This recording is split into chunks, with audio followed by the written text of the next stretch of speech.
G'day guys, welcome. I just thought I'd share with you my latest project. It's an old light box that a childcare centre was throwing out. So I took it home, thought I'd redo it. The lights weren't working, so it was just a white light.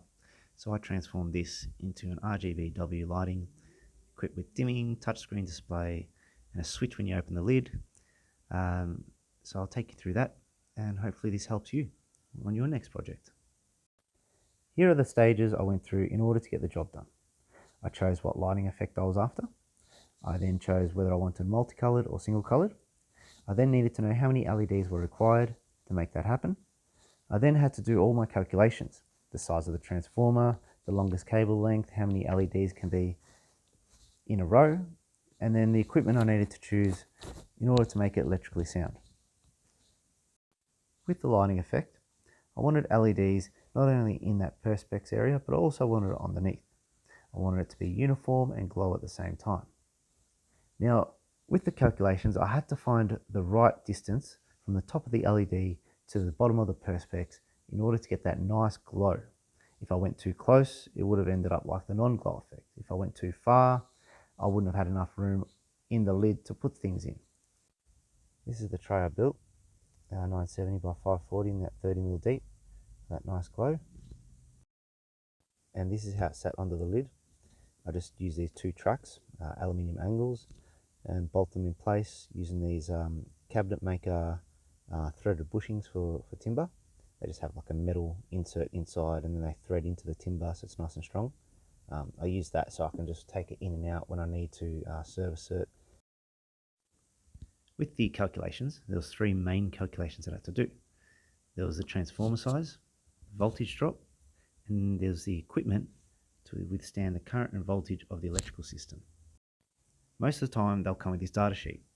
Some of them don't come with the data sheet, so you might have to just do a few calculations, but they're generally about the same. So if you go online, you might be able to find a similar LED that has a similar output and similar power consumption, so you could go by that. But what I did was I calculated mine manually. So I started off by calculating the transformer size. With the transformer size, I first had to measure how many amps it was. Now I knew the voltage, it's a 24 volt. I chose 24 volts so I can lower the voltage drop, and I also can lower the cable size as well. Now with the current, I had to measure the current in order to find out how much power.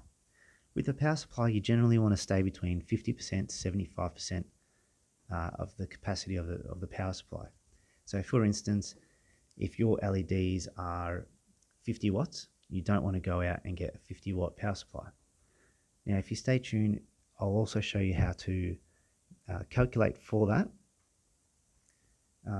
With this, I started off by just turning everything on.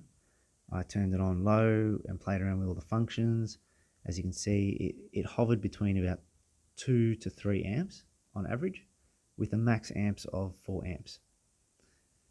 I just played around and made sure all the dials were all the way up, all the dimming functions were all the way up. I changed all the colors, I turned it off and on, and I just wrote down all my results. Now for the calculations. So I found out I had 96 watts, so I just times the volts by the amps.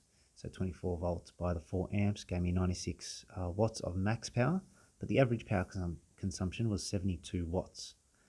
Now, with that, as I said before, you just want somewhere between 50 to 75% of the power supply. So you're not going to go out and buy a 100 watt power supply. So I went off and did some further calculations.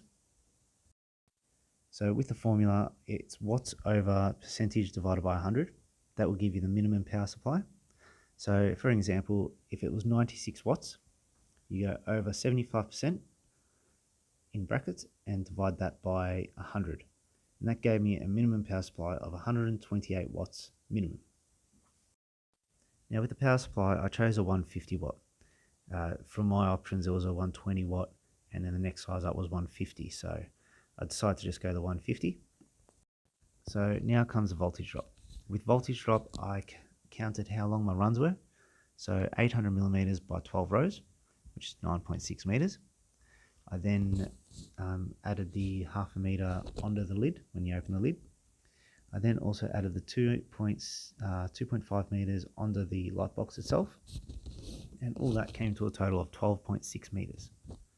Now, with the total of 12.6 meters, that's not the longest run.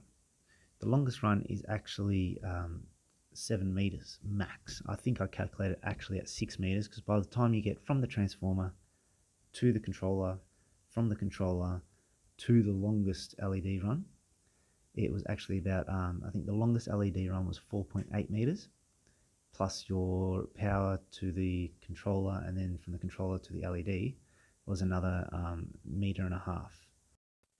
Now, to find out the voltage drop, I worked out with this formula, volts equals lengths in meters times current times the copper resistance, which is 0.017, all that over the area in millimeters squared, that is.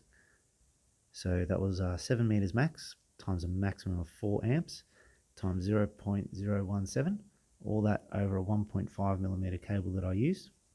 That gave me a total of 0.317. Now, to find out the maximum permissible voltage drop, you look at the data sheet, or you can just go by given rule of 5%. That's what I do. Sometimes the data sheet says you can go as little as 10 volts or 10.6 volts or something like that, but I just try to keep it less than 5%. You can do that by a simple calculation. I just did 24 times 5%, and it gave me 1.2 volts. So 0.317 volts is definitely well under the 5%. So now it takes me to the equipment. The equipment I used is a 150 watt power supply, 24 volt. I then used a touchscreen panel, really good. This one's actually a really good one. I actually ended up buying another one. You see a cheaper one for like $10, I think, and it was pretty rubbish. It just felt tacky. I might do a video on that as a review. But with that, it was only a 5 amp power supply, so I ended up having to use this RGBW amplifier to amplify the signal to make sure that nothing was going to burn out, basically, to be as safe as possible. And that was a 24 amp channel, so I think it's like 6 amps per channel. So this is all the other stuff that I used. There's a 16mm wide double row LED with another 12mm wide, that's to fit in the track underneath the aluminium track. I then had to buy some splitters, some 1 to 2 ways and 1 to 4 ways, some connectors, some meterage of cable, and then to finish it off, I also bought this kettle lead rewirable, so I'm just going to fit it in the back, and this will give me the option to plug it in and unplug it when I need to. Thanks for watching, everyone. Hopefully this helped a lot.